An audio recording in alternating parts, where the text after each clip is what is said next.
अद्भुत। पुत्र अर्जुन, कर्म पथ पर तुम्हें भावनाओं से ऊपर उठते हुए देख प्रसन्नता हुई।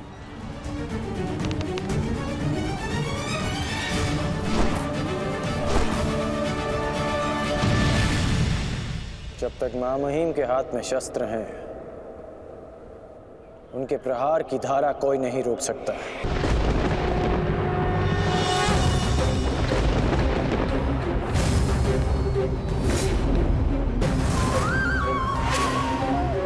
मुझे ऐसा करने पर विवश मत कीजिए गंगा पुत्र। मैं आपका वध कर सकता हूं, और ऐसा करने के लिए मुझे शस्त्र उठाने की आवश्यकता नहीं, केवल ये चक्र ही पर्याप्त है।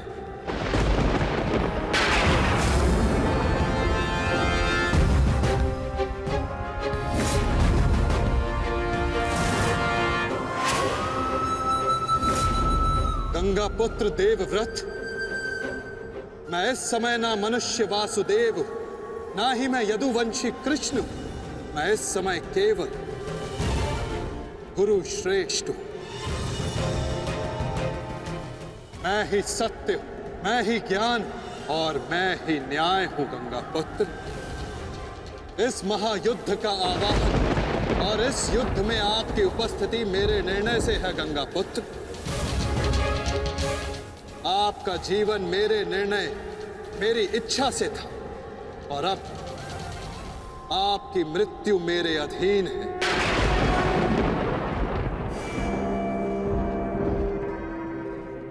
मैं पर ब्रह्म हूं, जिस पर कोई बंधन नहीं गंगा पुत्र, ना ही युद्ध के नियमों का और ना ही किसी प्रकार के वचनों का।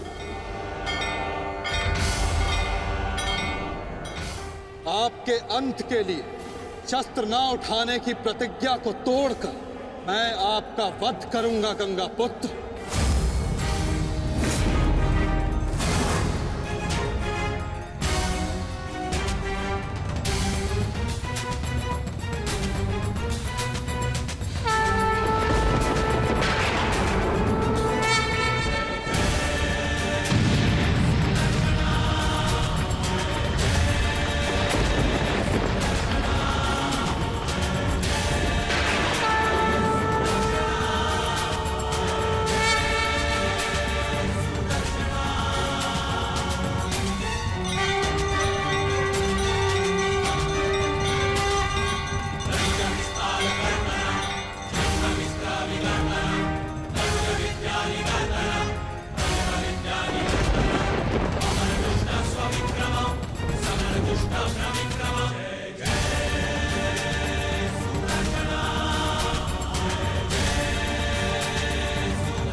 धर्म स्थापना के मार्ग पर आगे बढ़िए वासुदेव। अंत कर दीजिए मेरे इस जीवन का।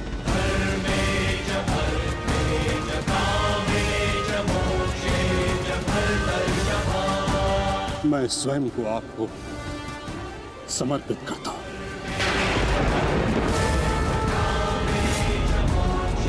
क्योंकि ना तो पांडव मेरे प्राण लेने में सक्षम है और ना ही मैं उन्हें मार पाऊंगा। मैंने सदैव धर्म का पालन किया, कभी अधर्म नहीं किया। यदि कोई अधर्म हुआ तो केवल ये कि मैंने आपको प्रतिज्ञा तोड़ने पर विवश किया। यदि आपको ऐसा लगता है कि आपने कोई अधर्म नहीं किया, तो यह आपकी सबसे बड़ी भूल है गंगा पुत्र। अवश्य आपने सदैव धर्म का पालन किया गंगा पुत्र, किंतु केवल अपने लिए, अपने वचनों के लिए, और यही आपका सबसे बड़ा अधर्म है। क्योंकि जिसके पास शक्ति हो उसे स्वयं के लिए नहीं, संसार के लिए उत्तरदायी होना चाहिए, और जो आप नहीं हो पाए गंगा पुत्र।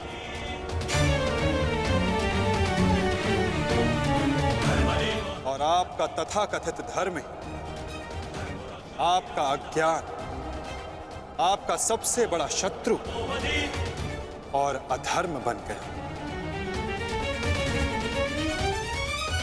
किंतु वासुदेव, मैंने तो सदैव वही किया जो मेरी अंतरात्मा ने कहा। तो क्या इस धर्म युद्ध में अधर्म के पक्ष से लड़ने की अनुमति भी आपको आपकी अंतरात्मा ने दी गंगापुत्र? भरी सभा में द्यूत में होते छल को देख मौन रहने की अनुमति क्या आपको आपकी अंतरात्मा ने दी थी गंगापुत्र? कुल वधू का वस्त्र हरण होते समय शस्त्र उठाने के लिए क्या आपको आपकी अंतरात्मा ने रोका था गंगापुत्र? हस्तिनापुर की सुरक्षा के लिए आपने इतिहास की सबसे भीषण प्रतिज्ञा ली गंगापुत्र, परंतु आप हस्तिनापुर का अर्थ ही अनुचित समझ बैठे। आपने सिंहासन को हस्तिनापुर समझ लिया और देखिए, उसी भूल का, उसी अधर्म का परिणाम है ये महाविनाश गंगापुत्र। आपने हस्तिनापुर के सिंहासन का त्याग नहीं, आपने संसार के प्रति अपने कर्तव्यों का त्याग किया था गंगापुत्र, और यही आपका सबसे बड़ा अधर्म था।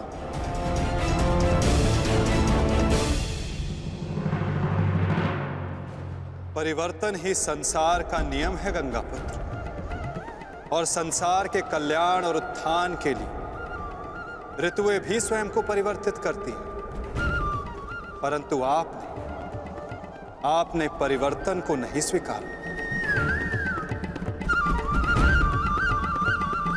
जो स्थिर हो जाए वो मनुष्य नहीं, पाषाण है, और जो अपने विचार को कभी बदले नहीं वो मानवता का शमशान है गंगापुत्र।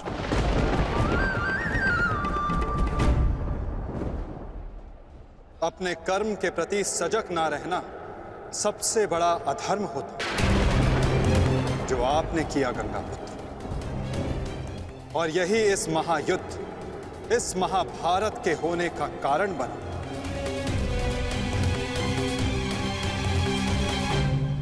प्रभु, मेरा मार्ग दर्शन कीजिए। आपका कर्तव्य यह है गंगापुत्र कि आप अपने शस्त्र को त्याग कर अपने जीवन का बलिदान देकर इस अधर्म को रोकें।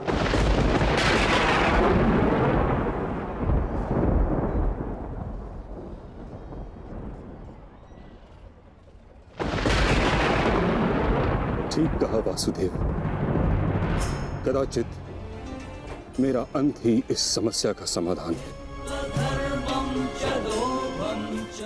आज जबकि मुझे अपनी भूल का भान हो गया है, मैं अपना प्रारब्ध स्वीकार करने के लिए तैयार हूं।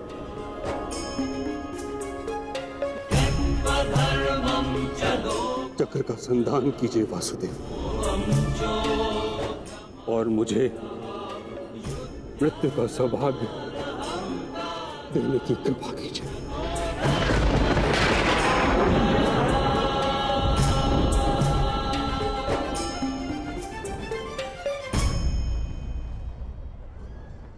ठीक है,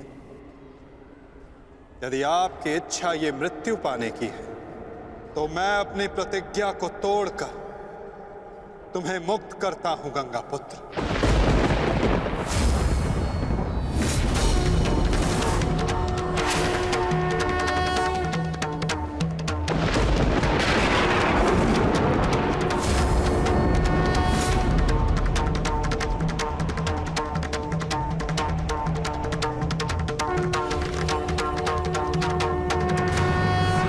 नहीं माधव,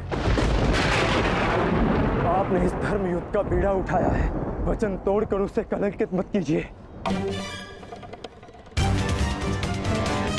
मैं नहीं चाहता कि आप पर कोई उंगली उठे। नहीं पार्थ, मेरी प्रतिज्ञा टूटने की अपेक्षा से अधिक महत्वपूर्ण धर्म की स्थापना है।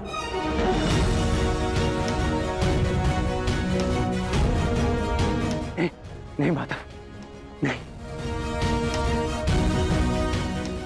आपने ही बारब्रीक को भी धीर गति दी है माधव, ताकि इस युद्ध से जुड़ी प्रतिज्ञाएं, वचन और प्रारब्ध भंग ना हो सके। तो क्या अब स्वयं इसे तोड़ देंगे?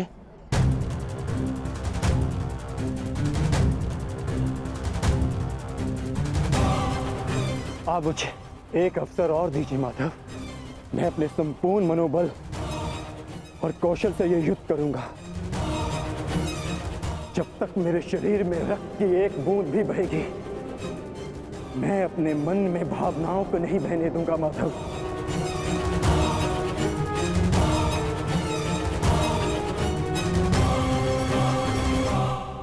मैं पितामह का अंत करूंगा, अंत करूंगा, अंत करूंगा, अंत करूंगा।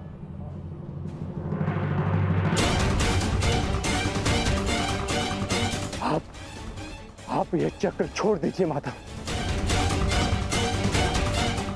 आप ये चक्र छोड़ दीजिए।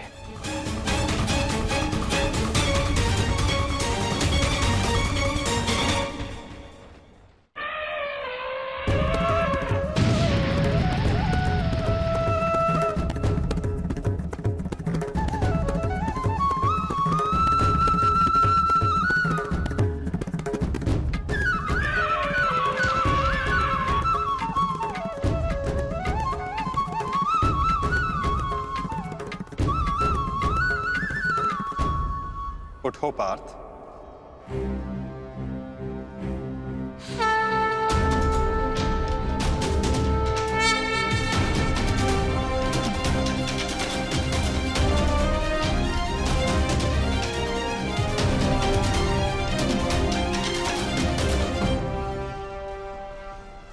आपके हाथों मोक्ष पाना कदाचित मेरे भाग्य में नहीं वासुदेव।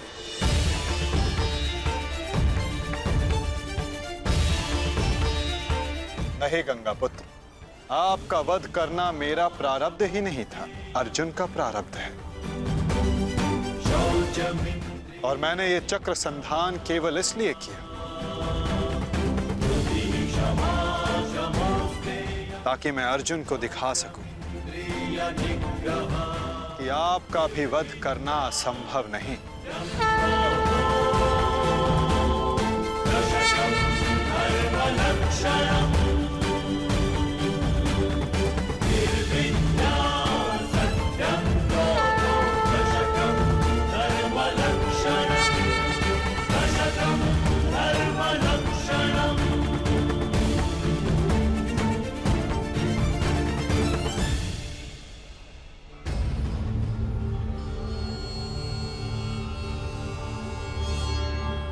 आओ पार्थ।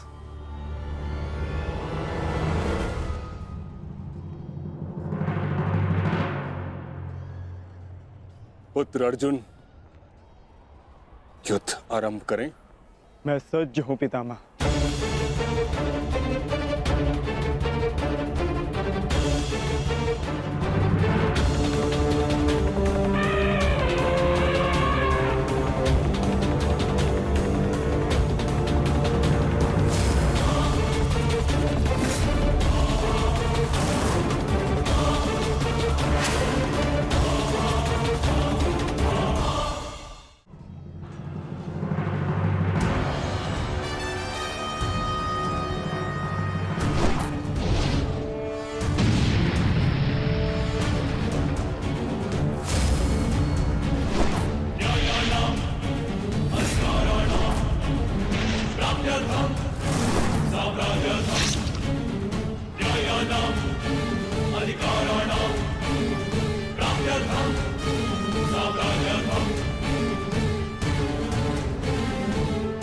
अद्भुत पुत्र अर्जुन, कर्म पथ पर तुम्हें भावनाओं से ऊपर उठते हुए देख प्रसन्नता हुई।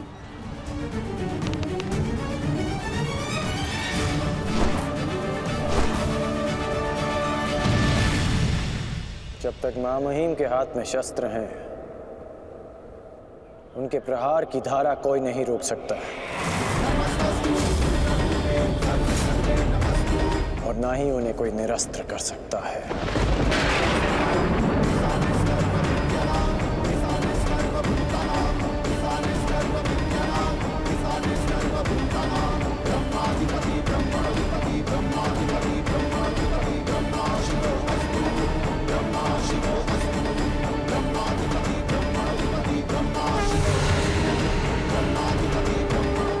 तुम्हारी तपस्या सफल हो गई बालिका।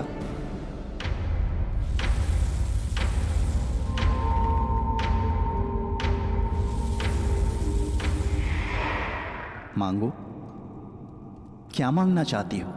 गंगा पुत्र भीष्म का नाश। किंतु गंगा पुत्र का वध मेरे वश में भी नहीं है शिखंडिनी। परंतु अपने जीवन का अंत तो मेरे वश में है ना। 2 बार मैं अपना जीवन त्याग कर चुकी हूं। इस बार भी मैं फिर जन्म लूंगी और अगले जन्म में भीष्म का अंत करने आऊंगी।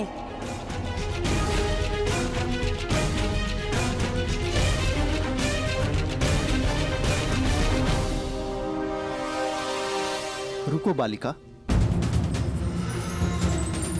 तुमने इतनी कठोर तपस्या की है, हमें बताओ तुम्हारी समस्या क्या है?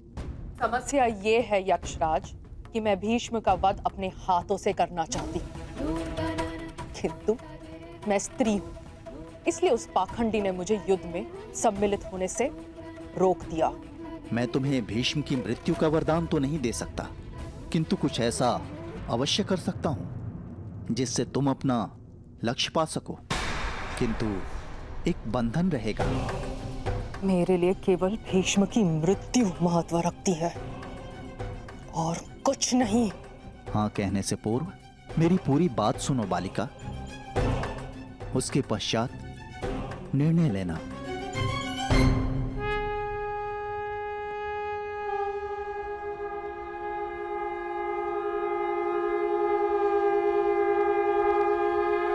पुत्र अर्जुन, आज तुम कुशलता पूर्वक लड़े, परंतु मेरे वध के लिए यह पर्याप्त नहीं। हाँ, क्योंकि महामहिम के पास तुम सब के नाश के लिए पर्याप्त अस्त्र है धनुर्धारी अर्जुन।